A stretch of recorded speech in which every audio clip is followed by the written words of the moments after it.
So I grew up in Norwalk, California. I'm 52 years old now. I was born and raised in Norwalk. I grew up right there in the barrio. My father and my uncles were originally from Compton, Tortilla Flats to be specific, and were original members of the Duke's Cart Club in Southgate. So I grew up in the lowrider environment. Very popular at the time. Cars and gang members were there. So I grew up in that environment since I was young. My dad was violent. He used to do a lot of cocaine at the time. And so that's what my upbringing was. I saw my dad being violent with my mother. And at the age of 3, my religious relationship with God was destroyed. My dad came home one night. He was high. I heard my mom crying. He was beating her up. And my brothers went out to go try to defend my mom. And I remember praying, asking God to make it stop and that I would give him my soul. How I knew of God at the time, I didn't know. But he popped into my mind. It didn't stop. I got really hurt. And I said these words that I would give my soul to the devil if he made it stop. And my dad got tired and it stopped.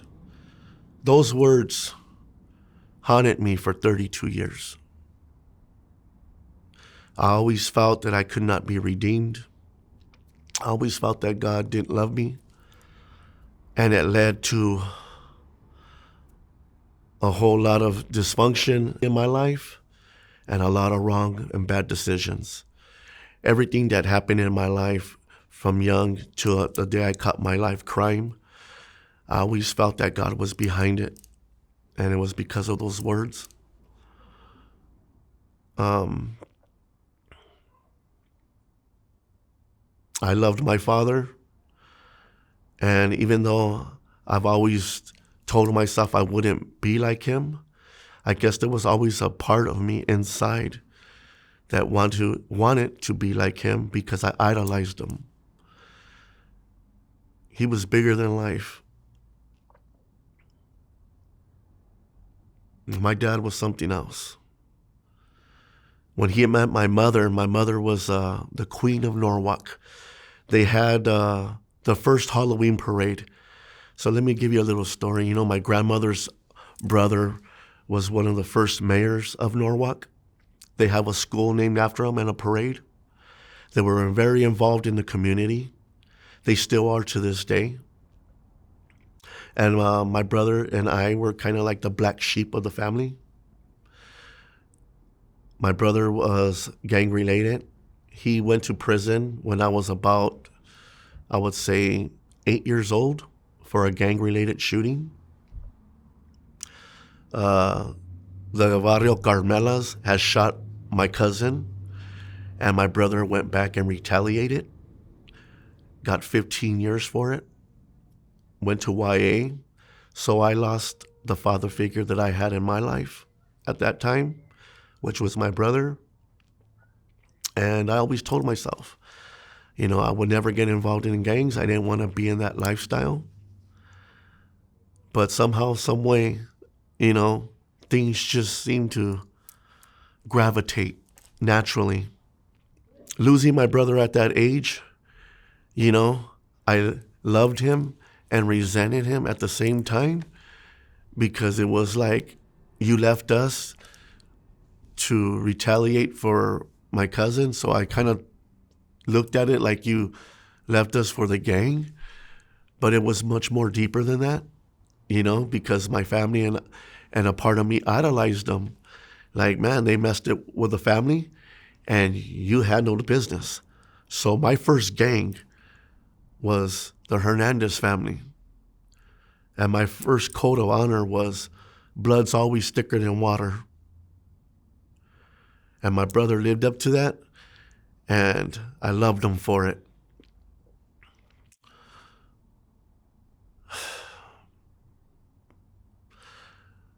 I ended up getting involved in the gang when I was 18 years old. Every time I would go to the neighborhood park and see all the older homies, I instantly had love and respect because of my brother. And they always say, that's D's carnal, that's D's little carnal. And I would always be welcome at the park. I was actually one of them. I had this German Shepherd that my mom had bought me. It was a German Shepherd, half collie. It was huge, and it was the barrio dog. And so each section of our neighborhood had a dog that represented it. The one-ways had a dog. It was called Smokey, and it was a wolf dog. And our dog was the barrio dog for the 60s. And kids used to meet up at the park, and they used to go at it. But I was always well respected in the neighborhood, always known. I had that nickname since I was a kid, Little D. That's D's brother. So when I got involved in the gang, when I started to recognize and see the ways of it growing up, it kind of gels in. It kind of seems natural, on my mind, and was already conditioned to what I already thought to be a member. So it was no big thing just to kind of like ease on into it as I got older. And, it came in high school, I used to wrestle, play football. I did that for about 2 years. But I had a history. In elementary school, my grandmother used to work at the schools. She worked for the Unified School District. And I used to get in a lot of fights over her. My grandfather and my parents always told me, look out for your grandmother. And when I would see the other kids taunt her, make fun of her, or laugh or throw things, I was automatically in a fight. And here I'm thinking I'm doing the right thing. Go home, I'll get scolded because I got in a fight. And then I'll get embraced.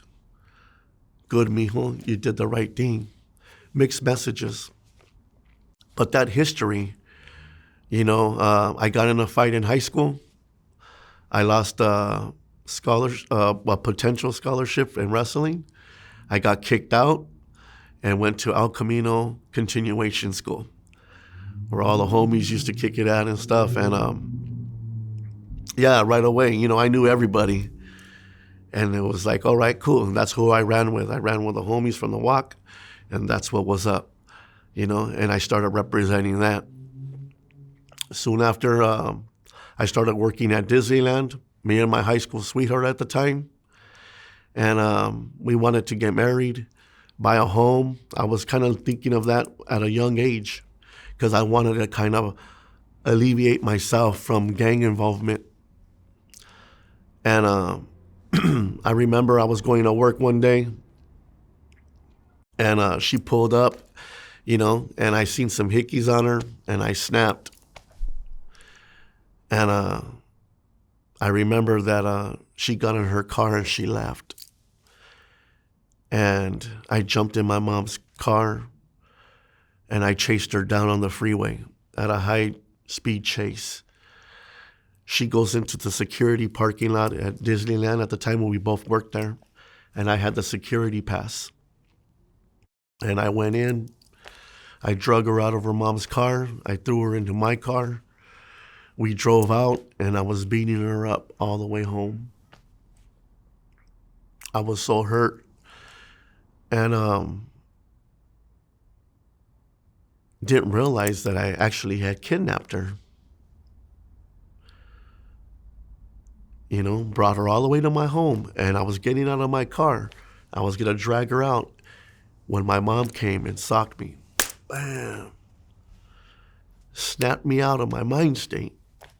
And I looked at her, and I started crying, and I grabbed her. And she told me it's going to be all right.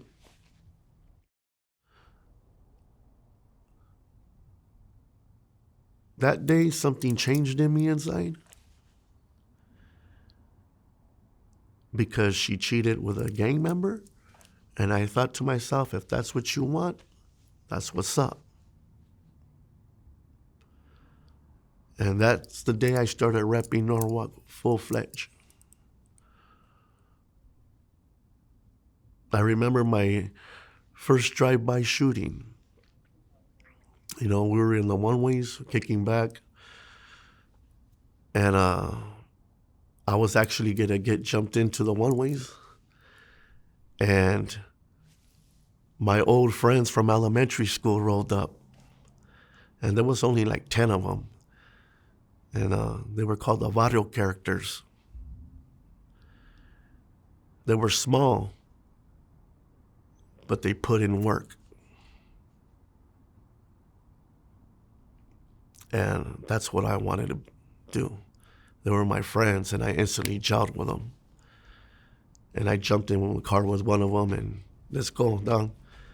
We went into Artesia looking for somebody. And at that time, I had a 9mm Beretta. My homeboy told me it's ready to go, and we're in a 280Z. And it was foggy that night. And then we ended up going into Chivas, and we're all the way in the back of the neighborhood, and we see this guy walking in the middle of the street, all shermed out. And we pulled up on him about 5 feet in front. I jumped out the car, put the gun in his forehead, and told him about our Norwalk. Pulled the trigger. It didn't shoot. So I grabbed him by the back of the head, and I hit him over the head with a gun. Got in the car. We turned the corner, and there was 2 cop cars right there parked. We went down the street, turned the corner. We turned the car off and leaned back, and we chilled right there for about a half hour. We started to leave out the street, come down. We were coming down Horst, and we seen a blue Cadillac, and I instantly recognized who it was. It was a member of that Chivas gang, and we started following him down Norwalk 166th Street. I turned right on Norwalk Boulevard. He seen us. He started speeding up. We started chasing him. I'm hanging out of the side of the car, and I'm blasting on him. Pow, pow, pow, pow, pow. And seen his car start swerving when the back window broke, and he crashed into a house. We turned the corner, came back around. I got out of the car, and he was out. He was gone. I knew I hit him because there was blood in the car. We got out and left, and that was my initiation. And since that day, I would put in work pretty much every day. Every day. Sometimes 2-3 times a day. We were very organized, had walkie-talkies, police scanners. We were very well prepared. And the whole thing was to represent the barrio to the fullest. And there was only a handful of us. And that was my life for a minute. And I can honestly say that I put in a lot of work, a whole lot of work. One of the things I inherited from my father was a love of weapons. So I remember when I used to live with my dad, he had this really nice Uzi, fully automatic. Nice. And he used to go to work, and I used to play with it in the house. I used to take it apart. He used to show me how to use it. We used to go shooting. It was one of the things that I kind of loved about him and admired, was the love of weapons. We used to go to gun stores. We used to ride around in the cars. So, I learned a lot from my father. And, one of the things, my uncles, they were all from Compton. I have a lot of family also in San Jose. So 2 of my uncles were from San Jose. One of them was actually a member of the NF. And so, but family's family. And I loved them all the same too. So we had a good history as far as, the gang life's concerned. Very well established and very well schooled. All the children, all the kids, we all knew what time it was. You keep your mouth shut. You do anything and you hold your mug. And everything was going to be all right. And sure enough. So in 1992, I had a cousin who was with this dude from Compton. And he used to sell a lot of coke. And he wanted a Monte Carlo. Anyways, they came and got at me if I would steal him a car. So I did. We go to AutoZone, and I'm buying a screwdriver so I could break into the car. And I noticed right away there was a car parked outside. And when we were inside the store, this girl walked up.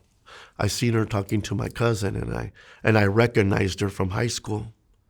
I was actually kind of excited to see her. And I was like, hey, man, what's up? How you been, man? You remember me? To find out she was gangbanging for this gang, Carmela's. And when I finally took and registered that she was banging, I grabbed her by the face and I threw her inside the stand right there that held all the armor and stuff, and she ended up falling into it. And I snapped. I walked outside the door. I kicked the door open. What's up? And I seen the car. And I went into the truck that we were in. It was me, my homeboy, my homegirl, my cousin. I opened up the door and I'm pulling out my rifle because at that time I had a really nice 30-06 fully riot gear down with a 10 round magazine. It had a scope. It had a button and it reversed, and it said for law enforcement use only. I bought it for $200 and it was bad. It was my main weapon.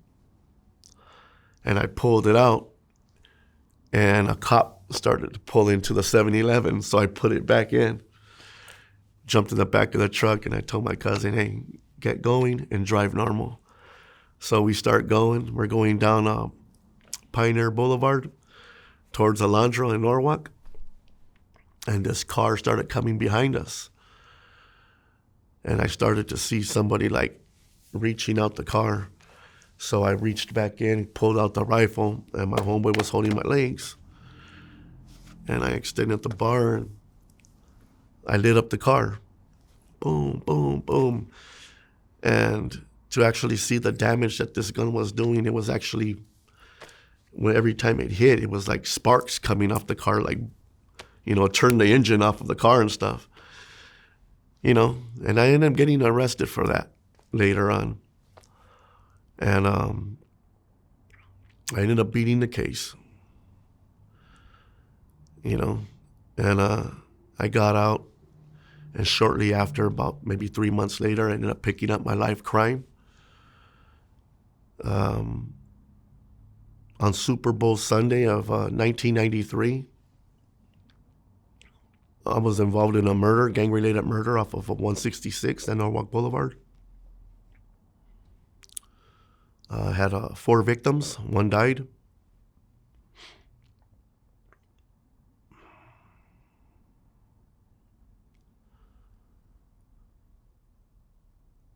And, you don't really understand the magnitude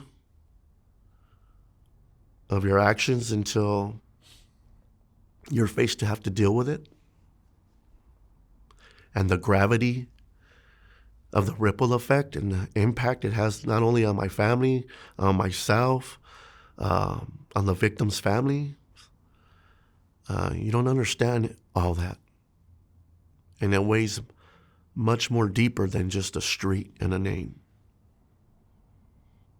And at the time, you think that everything revolves around the pride of the barrio and the name of what we're doing, because mentally, as I explained to the parole board, when they ask, how do you justify your actions back then? How did you make it psychologically acceptable to do the things you were doing? And it takes a lot of soul searching, but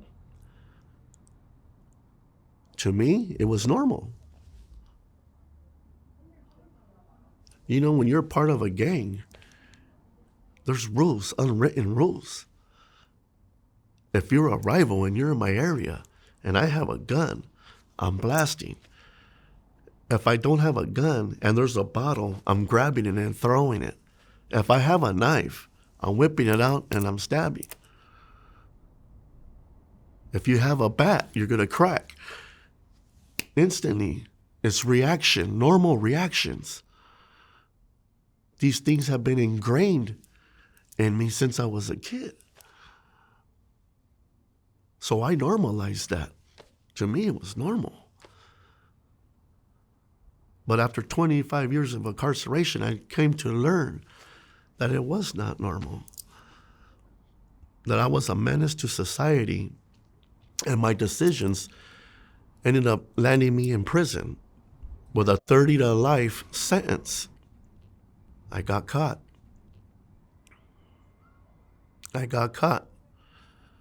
Now, mind you, I wasn't alone, but I rode the whole beef. I was the only one arrested, and I was the only one who did time. I loved my homies then, and I love them now. And I pray for them, and I wish the best for them all, regardless of the changes that I've chose for my life. No one has to respect those changes but me, because I'm the one that has to look in the mirror and decide to live my life. I'm the one that's going to have to stand before God and give an account. No one else. I'm the one that had to find a genuine remorse for my actions and my actions alone. That's a heavy price and a heavy sacrifice. I lost everybody that I loved in there. Not one of them got to see me come home. I came home 3 years later after I lost my mom. But the prison, being in the county jail, made it worse. Because now I'm fresh in. I'm here for a murder one case, banging, and that's exactly what I did.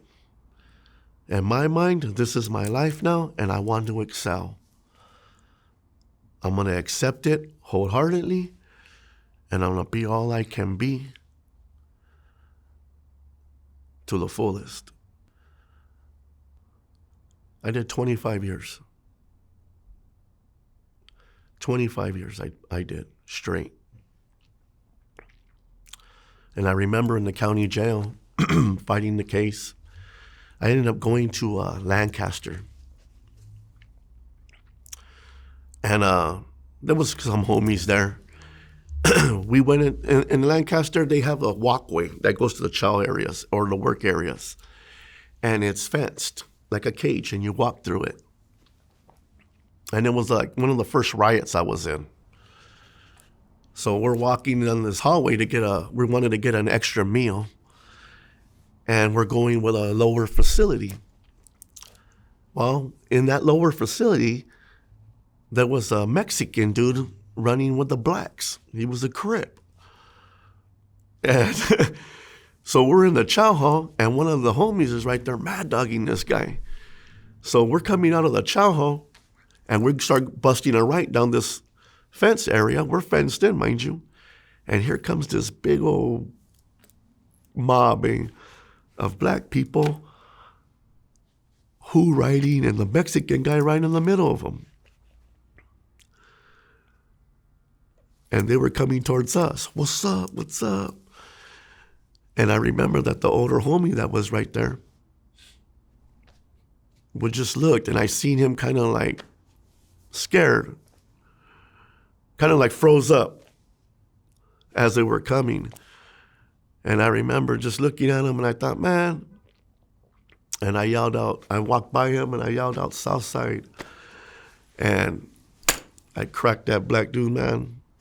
And he was about, he was about 6'1", good size. But one of the things that I inherited from my father was a heavy hand. And I cracked him. Bam! He dropped and jumped right on him and just started getting off. And then, the rest of the guys come and swarm and start kicking and stuff. But, it was broken up and over. But I felt really proud. I felt really good. Like, that's what's up. Represent it. And then going back to the county, I went into high power. Ended up getting a porter job. And I used to take the trays and the juice to the guys in high power, where the big homies were. Members of the Mexican mafia were in there, and just all kinds of people were up in there. And I remember one day, the guards would tell you, don't be passing nothing, this and that, we're watching. But in prison, you got to do what you got to do, man. You got to do what you got to do, and you got to be savvy about it. You got to be crafty. And I remember one time I'm walking up the cell, I'm giving the trays. And one of the big homies tells me, hey, fool, do me a paro. And I'm, what's up? Passed this over 3 cells down, and it was a bone crusher. One of the baddest knives I ever seen, man. It was a big old piece of metal, and it was chromed out, like polished chrome. And I was like, damn, how'd you make it like that, dude? And that dude ended up giving me some schooling. And one of the things that he told me that proved valuable to me in the future was that, hey, man, if you ever get stuck, put coffee on it. And if it stops bleeding, it's a flesh wound. But if it doesn't, you got no choice but to need medical attention. Always stuck with me. And I saw places in the county jail, man, that you only think about in movies. After I was done feeding them, they would take me down five more levels in the county, pretty much underground. And I don't know if you guys ever seen, I'm a movie buff, but if you ever look at the movie called The Count of Monte Cristo, these rooms look like the rooms in the Chateau d'If. Leaking water, rats. They had fans on and wires just on the floors. With one little TV and a wire with a phone, they had like 6 cells.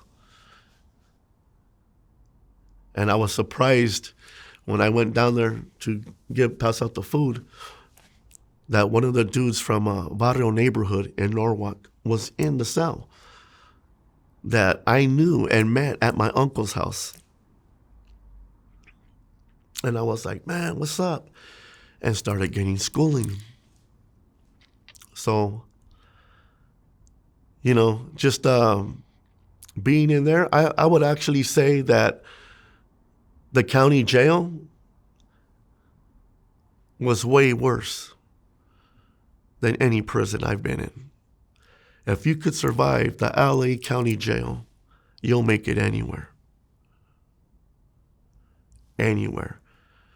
And I was talking about, I've seen some gruesome things in there. I've heard people screaming for their lives. Weeping, screaming, howling for their lives. Horrible. I seen this one guy come in. They sent me to 9300. I was catching the train to go to Wasco State Prison reception. And this older man walks in. It was a Friday. He goes, I got a weekend furlough, man. I got to do my weekend for a drunk driving. And I seen this guy get stomped in.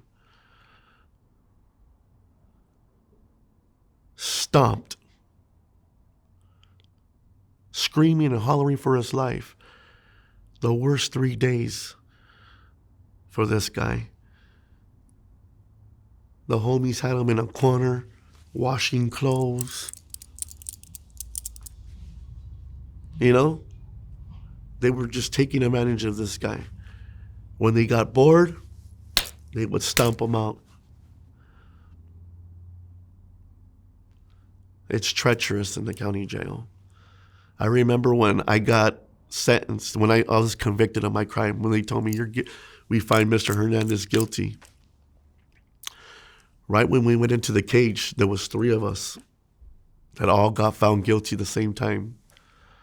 And this one guy was like, hey, man, I got a year county. How long am I going to do? We all looked at him. And I don't say it with any pride.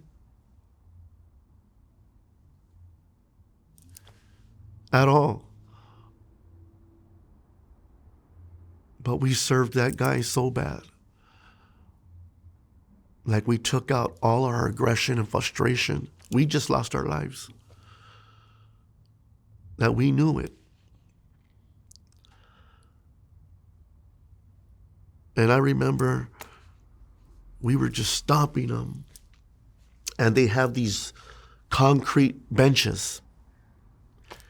And dudes were literally getting on top of it, standing.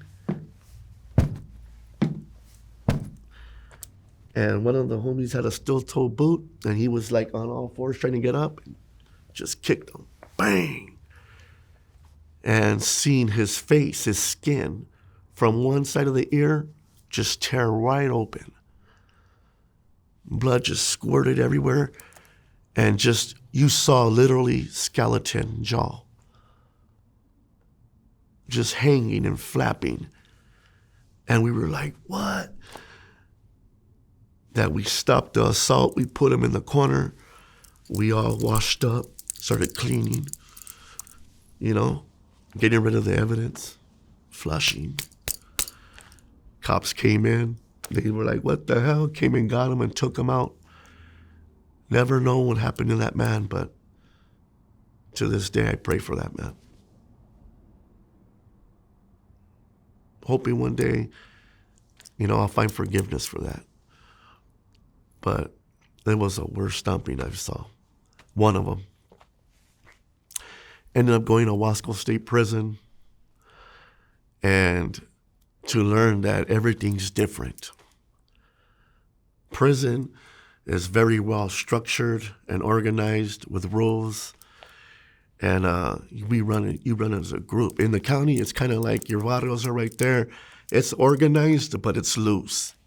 Prison has structure. In the prison, I ended up going to Wasco Reception. As I left Wasco Reception, the first prison that I hit was Tehachapi Max 4B. And mind you, this is in 93, late 93. It was a PC yard, but at that time, PC yards didn't exist. It was considered a 50-50 yard. There was only a handful of guys there. And us, as young Sureños going to the yard, we had a time limit to be there. Get organized, grab a visit, scope out a target, and execute. You had time. You only had so much time to be there, or you were going to get, you were going to get whacked. You were going to be one of them. You were done. So I remember we're right there, me and a couple of youngsters, and we ended up picking up our target, And he was a landman dropout. And I remember when we were trying to get close to the guy, and he used to know my uncle, my cousins. He knew my brother. And I kind of started thinking, man, this guy's kind of feed my gente. A part of me didn't want to do it. But I was like, dude, he's got to go, man. We ended up doing that. I ended up going to the hole right there. I was there for about a half a year, maybe a little less. and ended up going to Calipatria Charter Yard. It was a 270 yard. And I learned a whole lot right there. Being down south,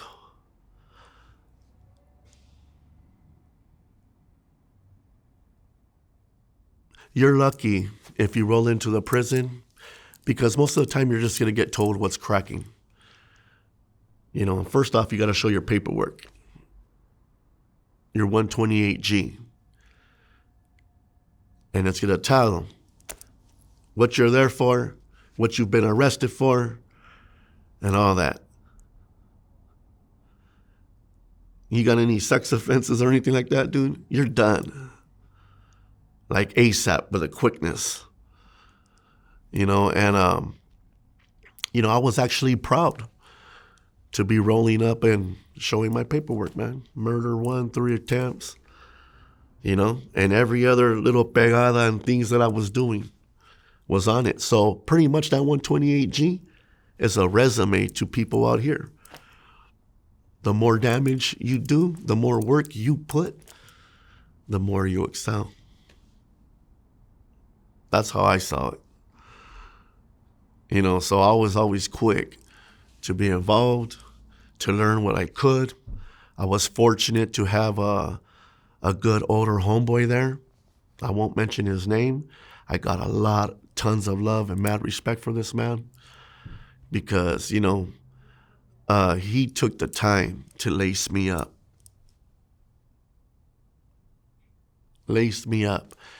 And I started putting in work with him. He taught me how to do a pegada. He taught me how to make weapons, to stay down for yours, homie. And I ended up becoming a heroin distributor in there. That was my thing. I personally didn't really like asking my mother and them for money. I made choices, and it wasn't your burden to carry. However, they still somehow were victims of my lifestyle, because in order for me to succeed, I needed them. Who am I going to send my money to? Who am I going to have it picked up? Where am I going to get it dropped off? And things of that nature, And so they were my eyes and ears and hands in the street for a long time. And I remember seeing the llaveros. I used to go talk with them and inquire.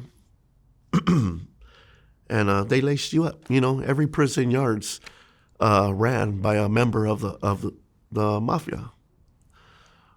It's ran and very structured. You got to give an account of everything that's going on. Anything that lands on that yard. Like me, I used to hit dope. I used to have to give a third. So who's the third going to? You got to break off the man. The man goes up the chain, and so forth. Very well organized. Very well organized. Very treacherous. No patience and no leniency for nothing. I've seen guys get stomped to their deathbeds over a $20 paper of heroin. That was a day late of payment.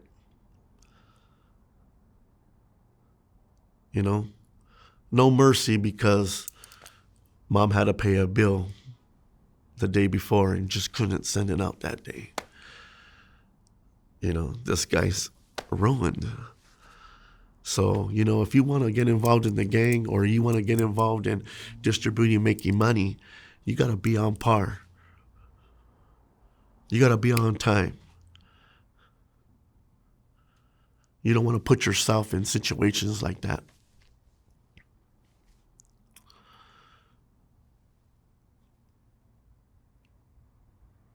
I remember that one of my friends was involved in a riot on D Yard. He got shot by the Mini 14. He ended up coming to Charlie Yard with a bag on him. He was from Burbank. He died of a heroin overdose. And we saw him get carried out. But, you know, he was a very good friend of mine.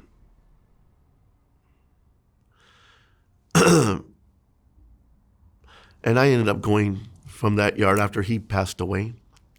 I ended up going to that yard, and I knew that there was a couple homies there that I knew. One of my crime partners from the neighborhood, not a part of my life crime, but of another crime. The one I had just beat before, the one that was holding my legs, he was there. And I'm like, "What's up, dog?" And he ends up getting transferred out, and we stay on the yard. And I get into a cell with a guy who just came from Pelican Bay. And he's all nervous, and he's like, "Man, they want me to do it back." I guess there was a northerner there, you know, on the tier that came, and you know, he had to go. And so he's like, "Man, I gotta do the jale, dog, and this and that." And you know, I felt bad for the cat. He was from Venice. And I thought, man, you know, this guy just barely showing up, man. You just did all this time in the Bay, you're showing up. I said, "Don't trip, dog, I got it. Just have my back." And we went going to chow, and right away we walked up on him from behind and sliced him and got him off the yard. And it was a couple months after. We ended up leaving that building, went to 3 building. And there was this youngster on the yard from Maravilla. Now, these guys, you got to remember, they were green lighted. You know, the guys that are in the prison, when they make it from the county jail on the streets, they're green lighted. They're catching the blues, man. They hate the homies. And yet, when they come to the prison, it's hands off. You're not thinking twice of these guys. But these guys got resentments. You know, and I remember my perro introduced me to one of them, to this little youngster. You know, and I took a liking to him. I took him in. You know, I used to look out for him. I used to school him. I used to break him off heroin. I used to get high with him. And I remember, you know, I was on the yard crew, and we were out there. We were drinking Pruno. This is D Yard in Calapat in 1996. And we're in front of a 3 block right there near the handball courts, and we're drinking. And they release education, and here comes this guy, man, you know? And these fools are all drunk, and they're clowning this guy. And I start backing him up because I could cap. And for whatever reasons, he chose to start trying to cap on me. So I roasted his ass. And he cara complejo because I could cap, and when I'm capping, I'm relentless. You know, I just don't know when to stop. So I was on him. And then yard recall came, and, you know, I looked at him and I gave him a hug. I pulled him in and, "Come here, Pedro." Gave him a kiss on the side and on his cheek. Told him I loved him, man. "Don't trip. Come to my pad, fool. We're going to get high right now, dog." Not thinking nothing, eh? We ended up going into the building, and to find out that there was a lifer with a case similar to mine who had just got it reversed, had all our attention right there. We all go to this dude's cell, and we're all like, "Hey, what's going on?" And I'm back in my head, I'm watching, and I'm seeing the youngster go talk to the guy who had the building. He was from El Monte Hayes. And he was later on killed. But I remember seeing the youngster go talk to him. Then he takes off this way and goes up. And I seen him at a cell reaching for something. And my instincts were kicking in. And they were telling me, dude, lay this fool out, homie, and throw him over the tier. My little voice inside was telling me, my adrenaline was kicking in. Lay him out and throw him over the tier. He's walking towards me. Well, to us, we were in a crowd at a guy's cell. But my love for him. And I says, nah, I'm tripping. And I turned around, and this guy came up, and he sliced me. Now, most guys, 9 out of 10, I don't care who you are in there. Don't let the looks fool you.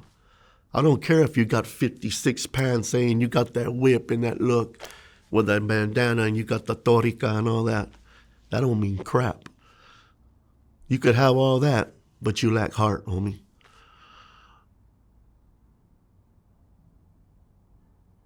You could have all that stilo, and when the shit hits the fan, you don't got the nuts, homie. That day I found out, I knew I have those nuts.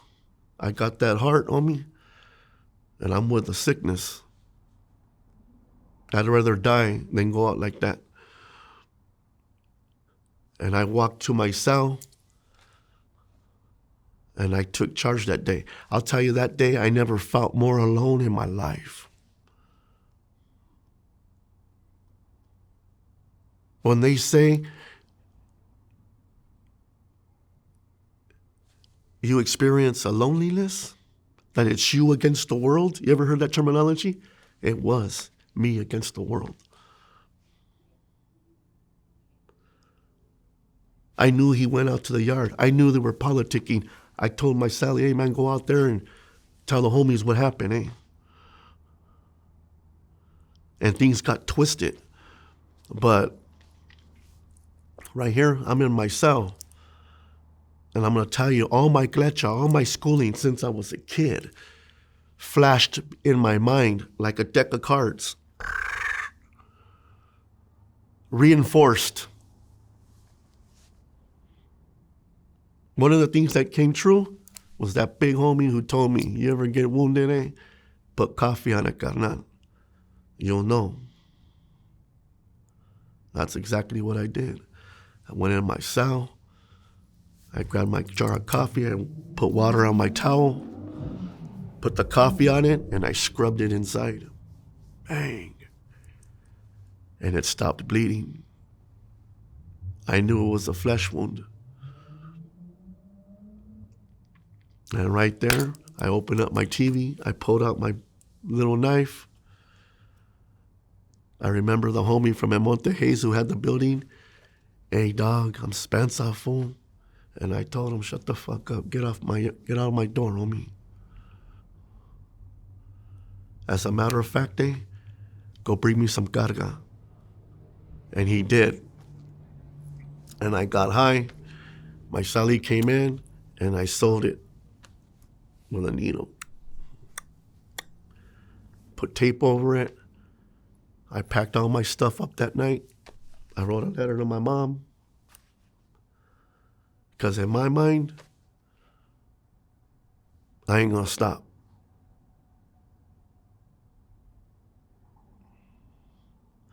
I was main yard crew. And the next morning, I had all my bags packed up. I gave my letter to my Sally. Gave him instructions. I put my grandfather, my family's picture in my pocket with my grandfather's watch. It was the first time in years since I was 3 that I acknowledged God, asked for forgiveness in case I get killed. It's on and popping. I woke up at 4 a.m, flagged the cop down because I made yard crew. I'm the one that had the access to go to the utility rooms, get the water hose out, and start setting up the water hose and stuff in front of the buildings. Got out, everybody's on their door. Because I yelled out, "Hey, Tower 242. Everybody knew what time it was. The door cracked open. I walked straight to the homie's pad. I knocked on it. He came to the door. I told him, "You know what time it is, Don? When you come out, on site, esa."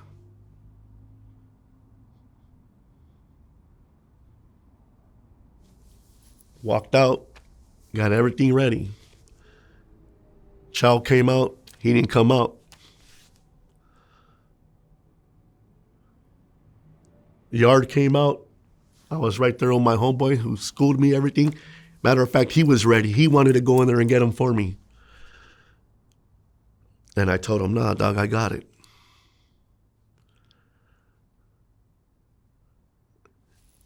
The llavero was right there. Everybody was right there.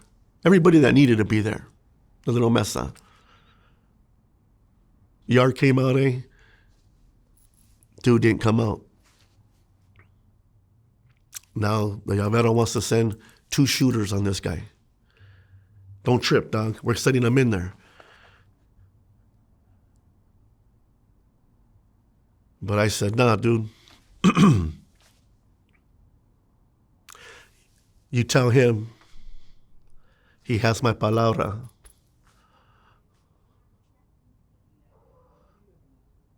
As a Sureño, he has my palabra. To come out, because the issue was they're searching. That's not my problem, Don.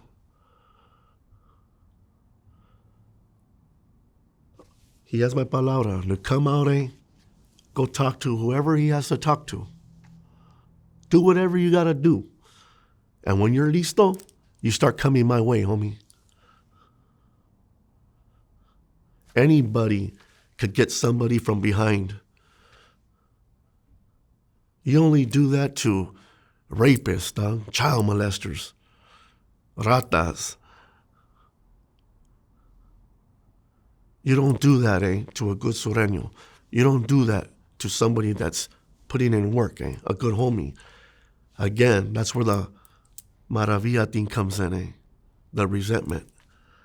You did a chicken shit move. And now I'm demonstrating the respect that you should have gave me as a Sureño, as a warrior. You come up front, homie. And so they were all looking. They all got a little taste of schooling that day, old school. Dude came out, Go ahead, dog. I went right there in front of the building. I was watering the grass. And I had my knife. It was an ice pick. I had it wrapped right here. And I'm watering like this.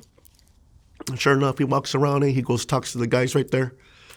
He goes, talks to the llavero, whatever, and then that was it. And then he starts coming my way. And so when he walked up, I got up, I walked towards him, and I flinched. Mind you, man, I used to kick it with him in the sun. We used to wrestle and play around. I knew how he was going to react. And he did. When I went like that, he reacted. And I hammered his hand. I grabbed his knife. And I stabbed him right on the side. Bang. And he ran. I took his knife. I chased him and hit him 2 more times. Bam, bam. And he ran.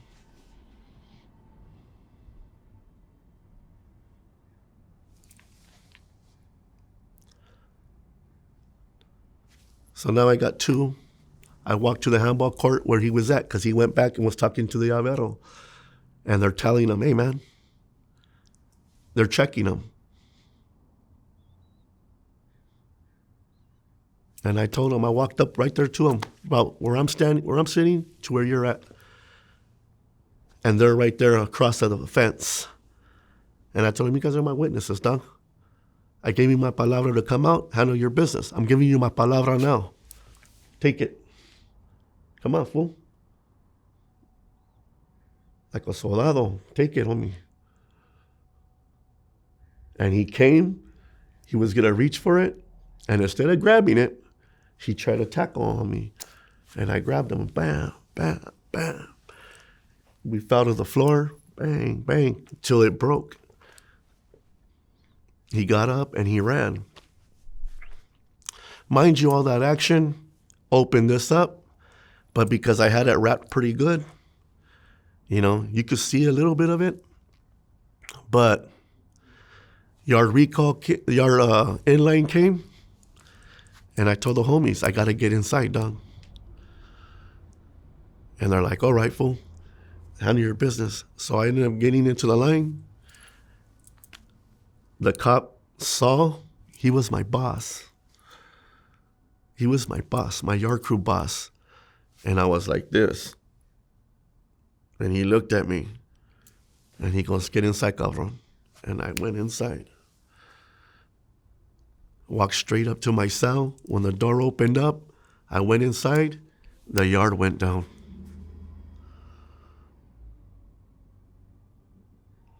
From that moment on, I learned about me. Never will I fight again. It's always going to be with a weapon. I know what it took. And I'm with it. That day, my political career started. Everywhere I went after that, I was always involved. Always in the mix. Everywhere I went. I ended up shortly catching a shoot term. We were in a riot over, the pettiest things. 2 pieces of chicken and a bag of ice.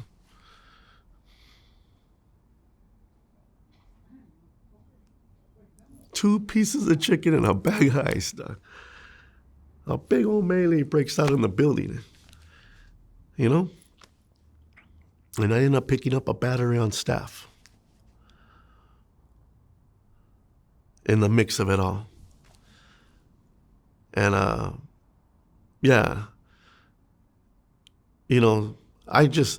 myself, now that I reflect back on it, I'm lucky I wasn't killed in there by the staff. Or when I got to the Corcoran shoot, because the staff that I injured was the floor cop number 1 in the ADSEG at Calipat. I was actually banned from the prison because of it. And him and I ended up becoming pretty cool when we were in the hole. Because the first thing I did when they came and got me out at 2 a.m. and escorted me to the infirmary in boxers and chanclas, freezing cold, I apologized to him.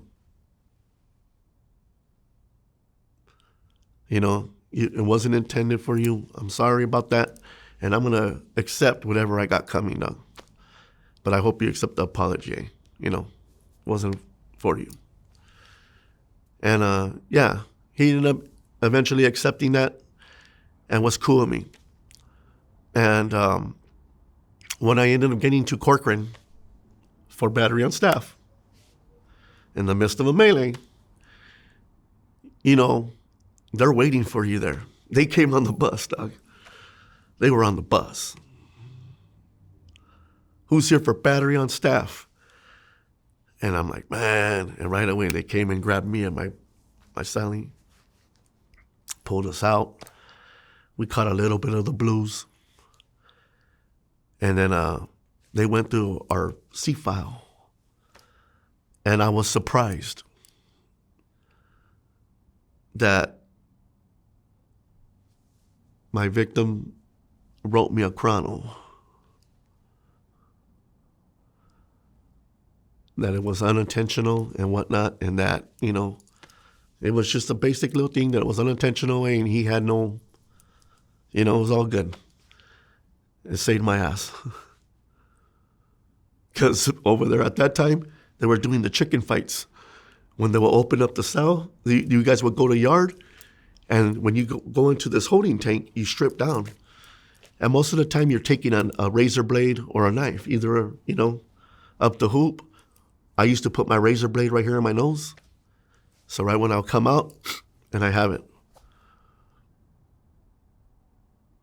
And so, yeah, first thing, we go into the little tank, and you have 2 doors. One on the right, one on the left, for each yard.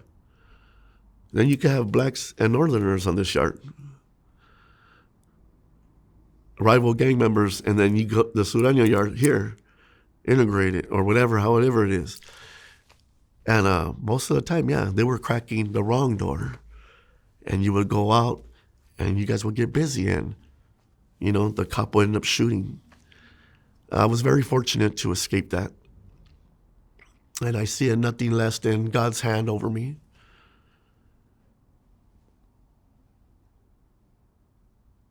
While I was in the shoe, I lost my cousin.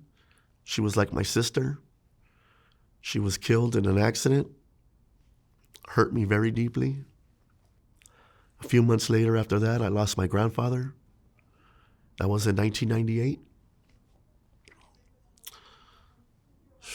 I was in Corcoran 4B, 3 left. When I left there, I had my little palabra. I didn't have to do anything. I was cool, coming from upstairs, from the homies. I was good. I didn't have to go put in no work. I go to Salinas Valley to find out that my barrio and 18th Street were like super deep right there. We had like 14 guys from Norwalk and like 15 dudes from 18.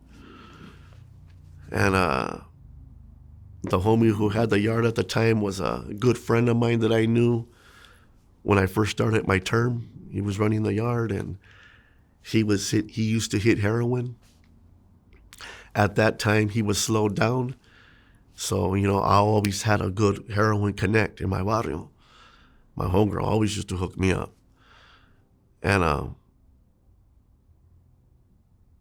heroin's king in there, dude.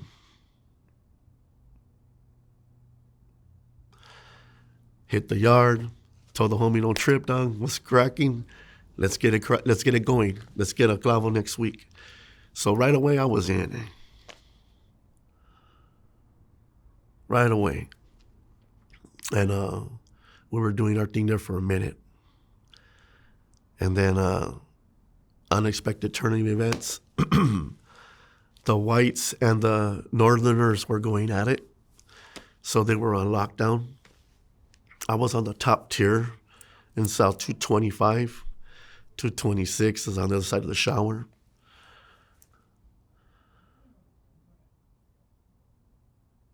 And I had a little homie that drove up. He lived around the block from me. When I got busted for my case, he was 10 years old. He goes, I remember you, dog. So right away, I took a liking to this kid. I moved him in my cell, and he goes, hey, dog, I don't like you slamming heroin. And I told him, don't trip, fool. You'll never see me slamming here. And I stopped because I wanted to be a good example and give him schooling. So me and him started working out. I was in the best shape of my life. Me and him were styled up in there. I stopped slamming for 1 month. And me and this dude were working out so much that we were up to 8 rounds, 3-minute full rounds. We used to wrap up our mattress, tie it up to the side of the wall, and go at it. 3 minutes, 1 minute break. 3 minutes, 1 minute break. I was up to 8 rounds. We would go to the yard. I was running 20 laps like nothing. Had wind. And one day we stopped working out. All kinds of people in the day room. And I asked the homies to do me a paro. Everybody locked up so I could come out and shower. And so, yeah, people are locking up. And then my homies downstairs were like, hey, dog, let us jump in. So 3 guys, me and the 2 dudes from downstairs, we ended up jumping into the top shower. Everybody, they cleared their day room, mind you. And we hear the alarm go off. And We know the whites and the northerners are locked up. So who's out there? The paisas, blacks, and the homies. The alarm was going off an unusually long time. So I rinsed off the soap and I put my shoes on. I'm drenched wet. And I walked down. There's a black dude right there at the window looking outside. 3 black dudes in the hallway. It's a 180 design, so very secured. And I go downstairs, and then here comes my 2 homies right behind us. We're looking out the window, and I go, "What's going on?" And the guy in the hallway goes, "Man, it's the Mexicans and the blacks, dog." And I turned and looked, and it was a black dude. He was my neighbor. He was in 227, I was in 225. I kind of liked the guy, had a little respect for the man, you know? Never done me dirty. Give every man their due respect. He goes, "Man, that's fucked up." And I said, "Yeah, it sure is." Told the homies, "Come on." We walked away, went to the holes, find a knife. Let's go, ASAP. So we're scattering, bam, nobody's got a knife. This guy goes upstairs, he's trying to get into a cell. No one had a weapon. And then there was this one homie from Marijuana Locos, a lifer, and he was in a wheelchair, paralyzed. This dude had one in his wheelchair. So we go there, we grab him, we pick him up, and we tore that wheelchair, and we pulled it out. Hey, come on, let's go away. I told it to him, "You guys go this way, dog. I'm going to flank him up the right side." And I'm coming up this way, they're going this way. He starts walking this way towards the stairs. He's halfway, and I'm going to run up and grab him. He has a position coming down, I'm going up. And he jumped off the top rail of the stairway, fell and rolled over and started running to the shower. And without any cause, I did the same. I jumped right over, fell, rolled over, grabbed him while he's shutting the shower door. Boom, I wedged my arm in. Bang. The homies came, we pulled it open. And I could just say this, again, you know, with no pride. And I know it's hard because when you tell these kind of stories, you know, you're reliving those moments. And one of the things that I've come to realize is that emotions don't gauge time. It's clear to me as it's just happening now, emotionally. I do feel bad about it. I want to clarify that. I'm not proud of it anymore. But it's a part of my story and my life. We wedged that door open, and I was on them like flies on shit.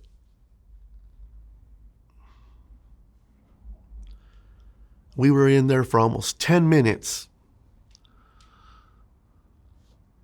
And there was blood everywhere. Everywhere. I'm surprised that he did not die.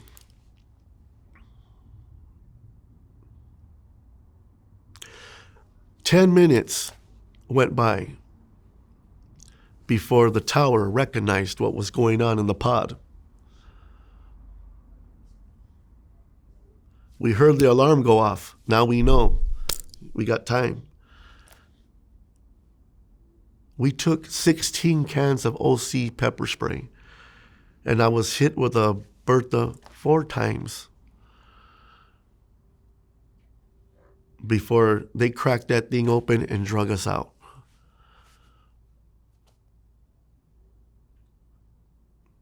You know, when people say in there that if you're going to do something, you do it to the fullest and you make an example. And that's exactly what we did.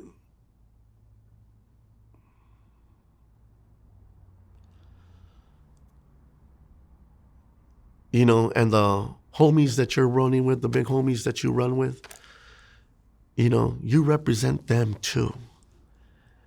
And there's nothing more prestigious than when your soldiers get off.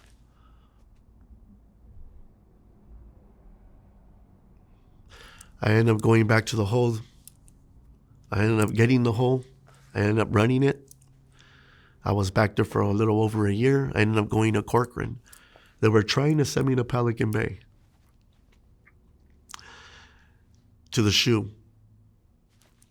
But because I had this special hardship, dude, my grandmother was 86 years old, and, she had to be put in a wheelchair. And this hardship was signed by the governor and CDCR.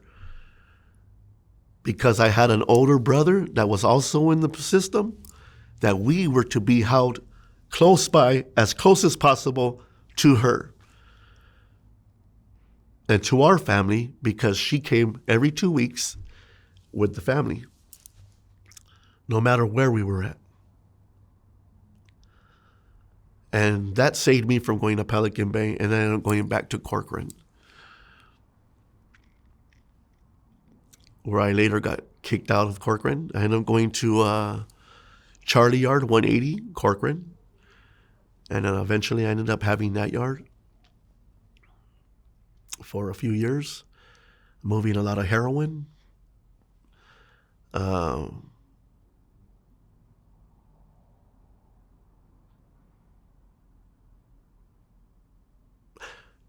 I guess you gotta, if you knew me back then, you probably wouldn't even recognize me now. Mind you, my addiction was so bad that I was 129 pounds.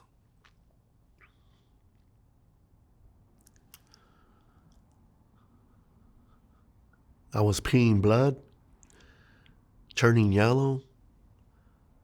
My hepatitis had my liver it was so bad that they told me that I probably wouldn't live 6 months.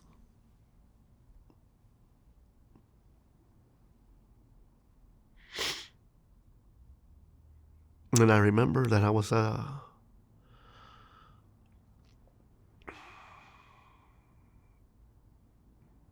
in the day room one day at the podium, taking care of business as always. And this little 22 Gideon's Bible was on the podium, found its way into my pocket, found its way into my cell. I would hide it on the side of my TV, get high, and then bring it back up. I had a very deep hurt with God. I'm very surprised how he revealed himself in my personal life.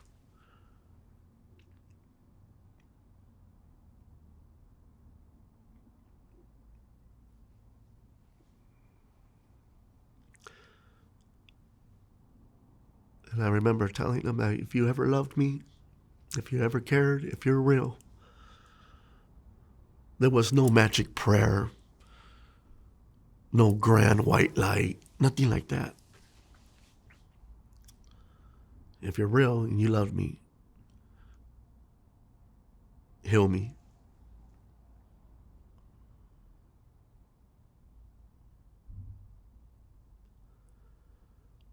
And the way I serve my heroin addiction, the way I serve this gang, the way I give my life for it. I'm so quick for violence. I'll serve you the same way.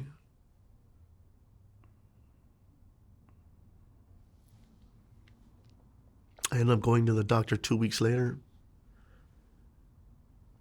and they couldn't find the hepatitis in my system.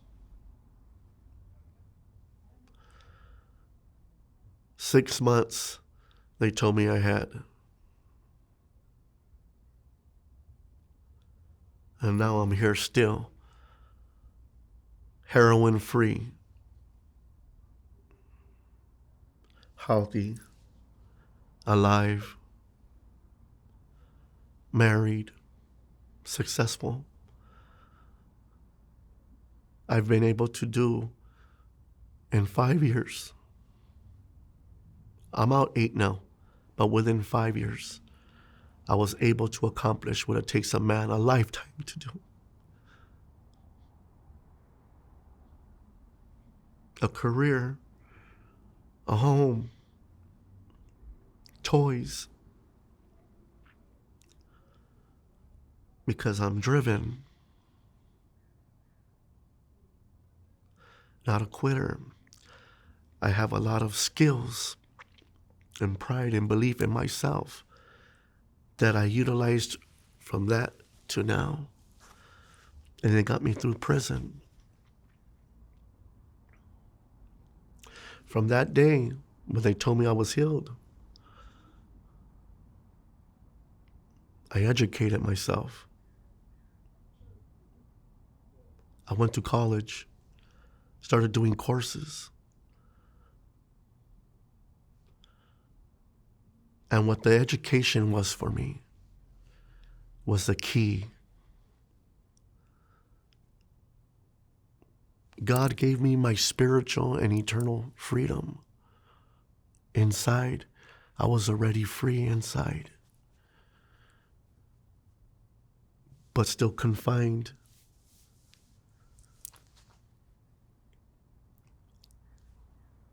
I call it the matrix theory. As I said at the beginning, we would get to that. The matrix theory. Morpheus was education to Neo. The moment Neo believed and received Morpheus and what he was saying, his eyes were opened to the reality.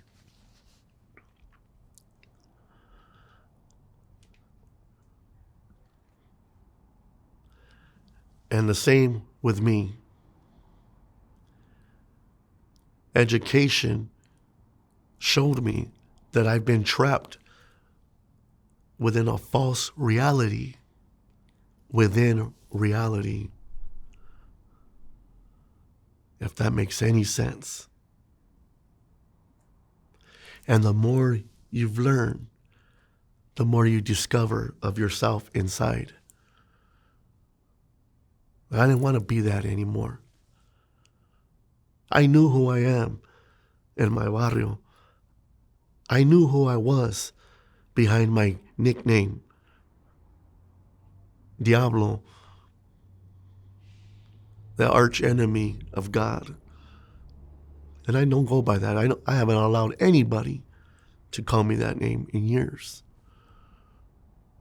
I refuse to put the mask back on. Who was I without it?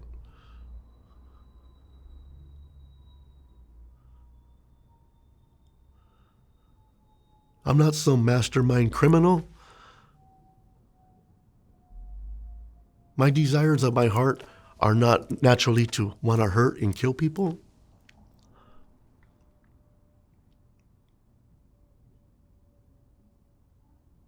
I don't want to be a puppet for some organization, criminal organization.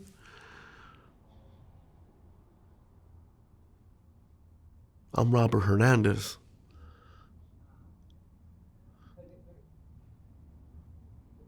And my core beliefs, what were they? I had to rediscover myself again.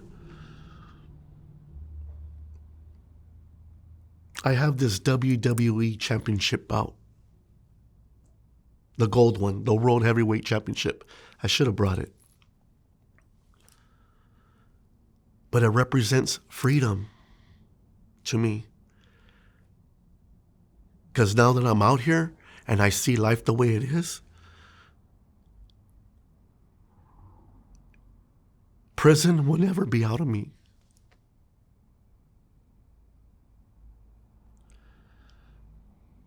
The old nature always wants to come out. Violence is always my first reaction.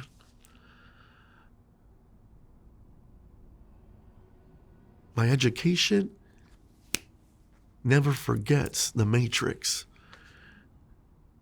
Just like Neo and Morpheus, they had a fight so they won't be put back into a cog in a dream state land. Same thing with me here, now that I've been set free. I look at that bout and it represents adversity. Because to become a champ, you have to go through adversity. To be the best, you got to beat the best. I'm not saying I beat the parole board. I'm saying that I was blessed with something I didn't deserve. Because I do possess genuine remorse for my victims. I have a long line of victims. I've destroyed so many lives. From a street terrorist, terrorizing my community, robbing, stealing, killing, exploiting women, selling drugs. Dude, the ripple is forever. Being in prison,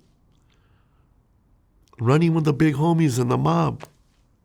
Bro, lines of victims.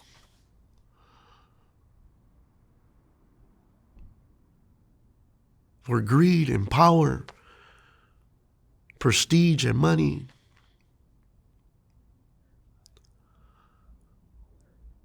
There's no limit of what we were capable of doing to achieving the goal.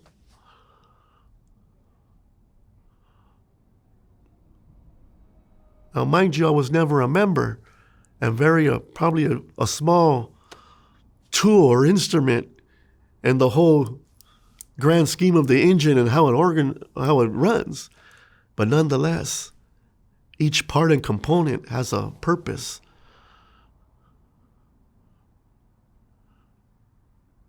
And I executed mine to the fullest. Until the day I chose me. After 32 years, I found peace with God.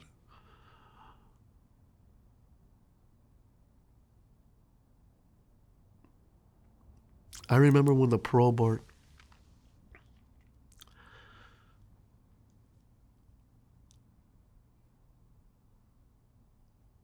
when I walked in, Mr. Hernandez, do you have anything you want to say before we start this proceeding today? February 2nd, 2016. And I said, yes, sir. What's that? I just want to let the panel know that I'm so sorry for the things that I've done. I take full responsibility for the murder of my victim, the 3 attempts of these victims. The fact that I try to use my criminal clout to have the witnesses terminated. I was a menace to society, and I want this panel to know that I'm genuinely sorry for the things I've done. And I hope that I can demonstrate to the panel today that I'm not the same person I was in 1993.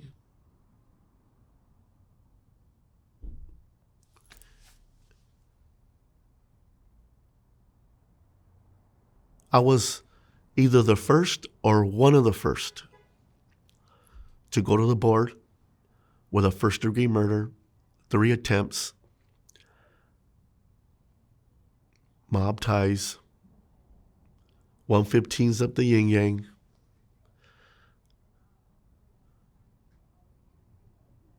to be granted parole on his first initial hearing. Most hearings would take 5, 8, 10 hours. The first one, mine was an hour and a half. Deliberations usually take hours. Mine was 11 minutes.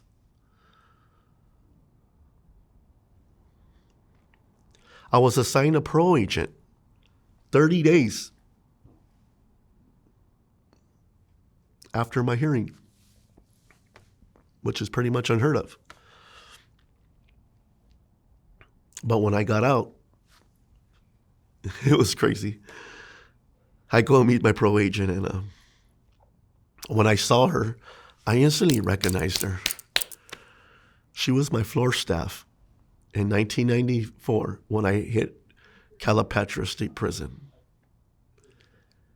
All these years later, she's now my parole agent. And she goes, "Come here, cabron, I want to talk to you." And we go in the room, and she gives me a hug. And she tells me, I just want you to know, relax. I want you to succeed. You're going to go through changes. But you could talk to me.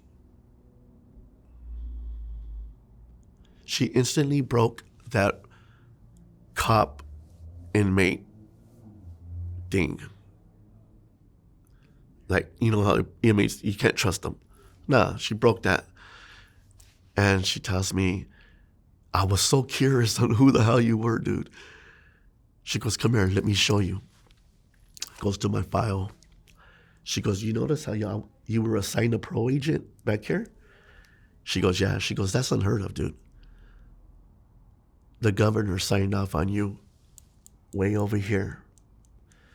And I want you to know that that's how much of a good impression that you made in your hearing."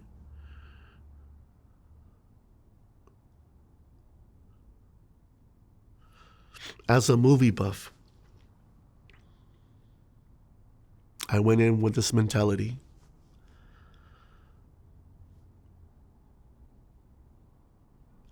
And through the experiences of all my friends who went into the board and failed and had to wait 10, 15 years.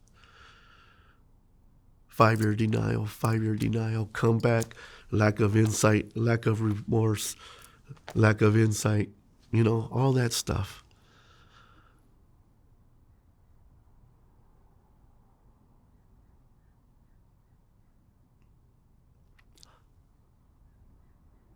One part of the movie 8 Mile has always stuck with me.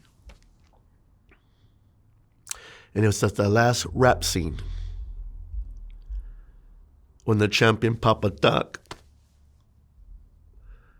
gave Eminem the right to rap first.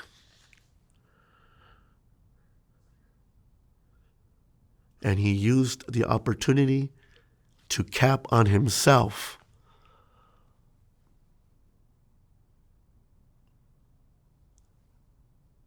all the ammo that Papa Doc was going to use against him.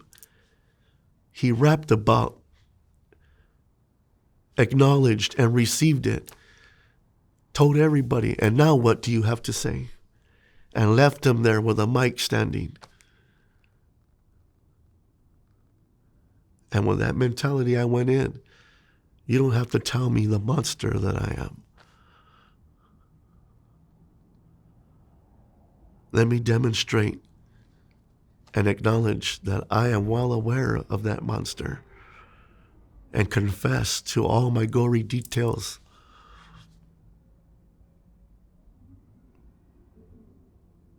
You don't have to tell me or put me down or make me relive bad things of the bad person that I was.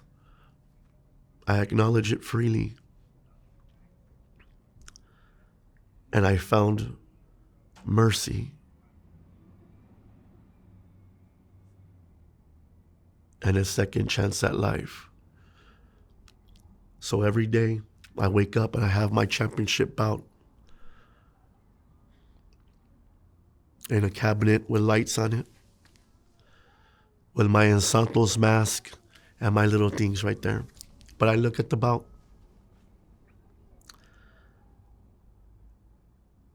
and it represents the freedom that I have to represent today to continue to be the best. That I have to fight against every decision, every negative decision that comes into my mind, my instincts, to stay focused and on track.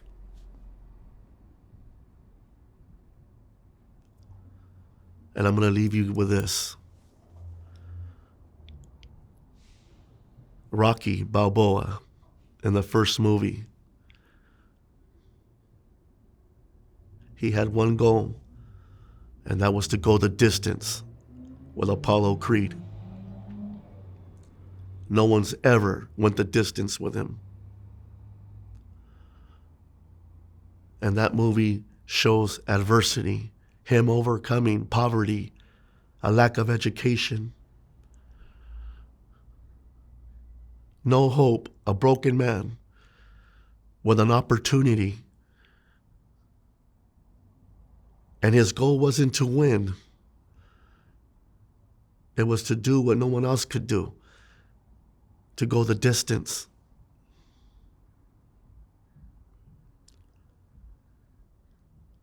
And he worked hard, and he trained relentlessly, and took such a beating.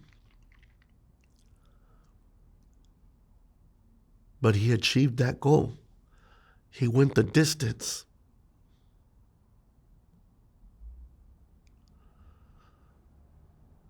Never hear a bell. Every time I want to quit in life, I always hear Mickey. Get up, Rock. I don't hear no bell.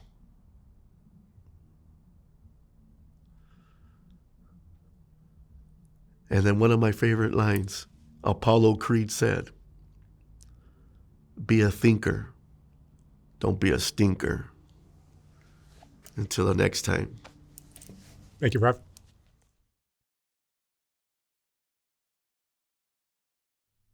Even though Soft White Underbelly consists of a lot of videos, it's really still a photography project to me. And if you appreciate the photography, sometimes it's difficult to enjoy it when it's scrolling down the screen, which is the only option I had in this horizontal format on YouTube. So last year we came out with the first Soft White Underbelly book, which is a collection of the best portraits from the thousands of interviews I've done. Each portrait in this book is accompanied by an interesting quote from the person's interview. Oh my God. There's more. Wow. These aren't as bad as I thought. I look like a witch.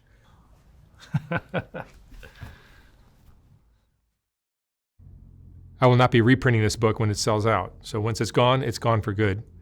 You can order yours at softwhiteunderbelly.org. $125, $150 for a signed copy. And thank you for watching.